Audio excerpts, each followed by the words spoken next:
All right, Shalom. I'm gonna get into this real short video about the beloved brother Zayin Quadash. All right, Shalom, bro. Then I'm gonna get on. I'm gonna get into some information. Right, it's kind of gonna be like a rant. All right, so I'm gonna play this video, and I'm gonna. What is that? What is that? Oh my goodness! Oh my God! Something exploded. What is that? I can't. I'm recording. I don't want to move. I gotta record this. What is that? Oh, I left the. And you see how it disappeared, right? That's something supernatural, right? Right, that can't be explained through your reasoning in your mind. Let me say this too. I got a few things I want to say, right, for you Jakes and you women that's in this truth. You have to wrap your mind around this.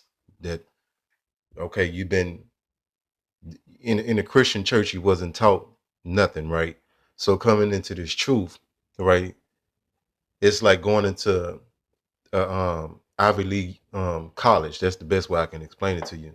Really, it can't be comprehended because this through the spirit that we do this. And a lot of you Jakes don't really know what you're a part of. So we're going to be seeing more of these supernatural things that can't be explained. I was watching the elder was dealing with this situation that happened in Miami, right? When they said it was 8 foot tall beings, um, as they say, walking around and had people in terror, right?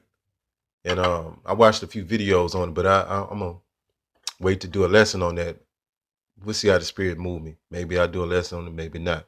Let's focus on this chariot thing. So sometimes when you see, and it's something that you have to wrap your mind around, being in the truth, you can't run from this issue because this so-called UFOs are a part of the doctrine, right? That's a part of the truth to understand what they are, understand they purpose, which the angels travel in those, like you have your car, right? And the prophets and the men of the Lord that was putting the scriptures together. Let me say it like that. They would use ancient terminology. That meaning they would use terminology or words to explain things that they were seeing, right, in these visions and in real time in some cases, right, just depending on what was going on. To explain, they would use ancient terminology, ancient words to explain what they were seeing in their lifetime because these only the things that they knew of at their lifetime to explain what they were seeing, right? So the term UFO, UAP, right, wasn't created yet. That's new speech, right? These terms was created in the 18 to 1900s, right? So back in the biblical times, right? Which we still in the biblical times, nothing never changed, right? Back in a time frame, they was using ancient terminology that we would perceive as ancient terminology, right? So when sometimes they'll say cloud, is really talking about a chariot, a so-called UFO, as we know today, right? And that's the best way I can explain it to you. Sometimes when they say chariot, so you have to know a lot of things too. Like a chariot, you got to know what it is. Like an ancient chariot was kind of like a means of transportation, like how you got a car today. You get in your car and you go different places. That's a mode of transportation, right? So in the ancient world, especially within warfare, they would use chariots, right, to travel to get from point A to point B, so to speak, right? So it was a means of transportation, right? So knowing that when they say chariot in the scriptures, remember that the prophets and the men of the Lord was using ancient terminology, ancient things that they knew in their time to explain what they were seeing. They wouldn't use UFO. You'll never find UFO in the Bible. You'll never find America in the Bible. It's not going to say it that way. And you have to understand these things to grow your understanding because you're going to be stuck. And that's why coming out, making that transition from Christianity to whatever genre of, belief you coming out of, right? That's why the transition is so harsh. I mean, so hard because you've been taught this Bible all incorrectly. All right. You've been filtering everything that you see through the Bible, literally in most cases. So that's why people, especially these Edomites, when you get this behavior, you get this understanding from the Edomites. When they read the Bible, they read literally most of the Bible literal. They don't know what's metaphorically speaking. They don't know when it's talking about chariots, when it's talking about so-called UFOs. They don't understand nothing. because it's not their book to interpret. They stole our book and tried to interpret it, right? And they gave you a bunch of lies, right? So that's why people have such a tough time, right? When they come into the truth, they have to be reborn. But if they not being reborn in the mind, they're gonna carry some of that baggage that they was taught in the world, whether it be through Christianity, your mother, your father, whoever taught you, right? They're gonna drag that baggage with them and they're gonna be confused. So that's how you got to scrub everything coming into the truth, right? And this is the truth. That's why we call it the truth. It's not nothing that we just saying, right? So getting back on this UFO thing, so you have to really wrap your mind around it that angels travel in these like you travel in your car, right? It's nothing no different. And they do different missions. They do judgments. They monitor this earth. They do a lot of different things that you really can't comprehend because you've been such on a low level coming out of Christianity, especially Christianity keeps you on a low level, right? That's why most people think the Bible is a song and dance and a feel good, warm and fuzzy book, right? And what does they show you that they don't really know what was going on and they haven't learned nothing, right, in the Christian church or whatever genre of belief that they come out of, right? But these so-called UFOs, right, is he's gonna continue to. I'm gonna do a lesson going into Ezekiel chapter 1, and I'm gonna go to some other scriptures, right, that showing you that so-called UFOs always been in the Bible. This ain't nothing new. Sometimes it's described as a cloud, right? So sometimes the prophet would call them clouds because they can cloak themselves or disguise themselves as clouds, right? You get what I'm saying? But they really is a spacecraft from the heavens, right? That's the best way I can explain it to you. It's not nothing bound by the physics, the laws of this world. Or they go into different dimensions, right? Teleport. They go at speeds you can't even comprehend. They can't be measured.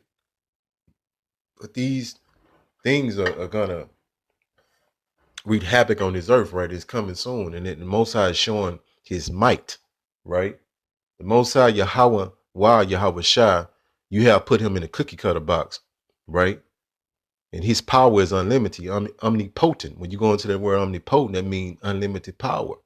Most High can do whatever, right? But in his flesh, and you Jake's been in captivity. You've been in this physical world for so long that you completely ignorant to the spiritual realities.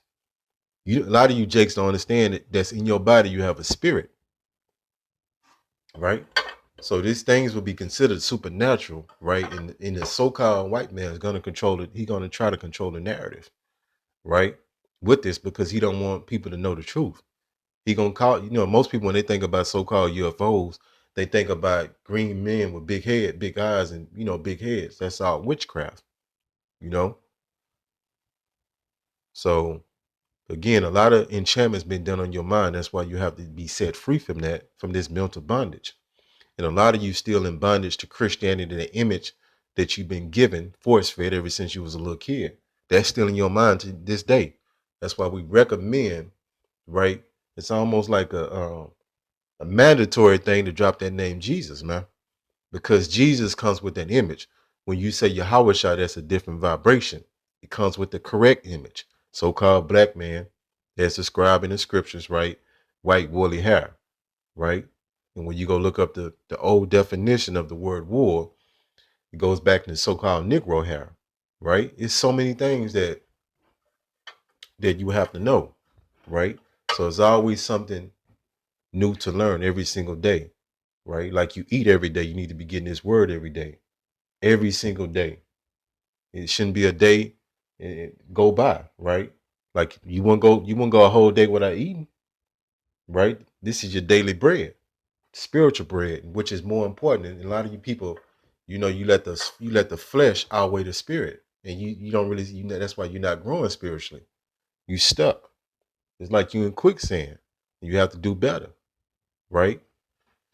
Even if it's like 10, 15 minutes a day, something has to be done in the truth, right? You have to grow your knowledge. It's like almost the analogy of like using an axe to chop down a tree, right?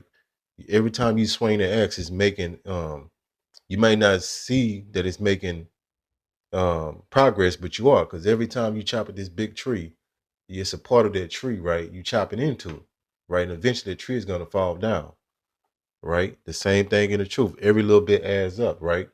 This little information adds up. It's like detail work. A lot of this truth is being very, very detailed down to like a accounting. Like accounting in the world, they have to account for everything, right? And in the truth, the truth is really in the details. That's how it trip you people up, right? Like this Gentile thing, right?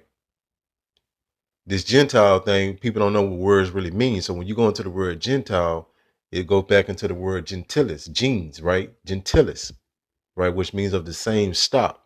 And it can be applied to Israelites, right? And it can be applied to the heathen nations. So you have to know the context. And when it's talking about salvation, and it's when it's talking about our people waking back up, right? When they was called Gentiles, right? These were Israelites that had fell away. That's why you have to know the history of the Apocrypha, which are the Maccabees. A lot of our people couldn't call themselves Israelites no more. They had to call themselves Greeks. So that's why you have there's neither Jew or no Greek. It was talking about Israelites that had fell away. They forgot they was Israelites. They was calling themselves Greeks, right? They was eating pork. They was worshiping all these strange gods. So they had to come back from that, right, and come back to understand that they was Israelites, and work their way down, not eat pork, etc. Right? So, and like you have it today, all right. Before we woke up, we was all bugged out. We was calling ourselves black. Some of you brothers was calling yourself African American, Jamaican, Puerto Rican, Brazilian, all these bywords. When you go into those words, these are not even real nationalities. It's all folly. You see what I mean? So you had to wake back up. So we was one time Gentiles as well. Now we woke up. We know we Israelites. All right, we're learning this doctrine. And a part of this doctrine is the so-called UFOs. It's highly spiritual things. And this not for the average minded person, man. The elect, right, will be the only ones of the nation of Israel, will be the only ones that comprehend this doctrine. Only the elect, which what elect mean? The selected ones, the initiated ones, the ones who were predestined from the beginning of this world for salvation of the nation of Israel. And not none of you other nations going to be grafting in, because grafting in was talking about, when you really understand that, that's talking about Israelites that fell away, right?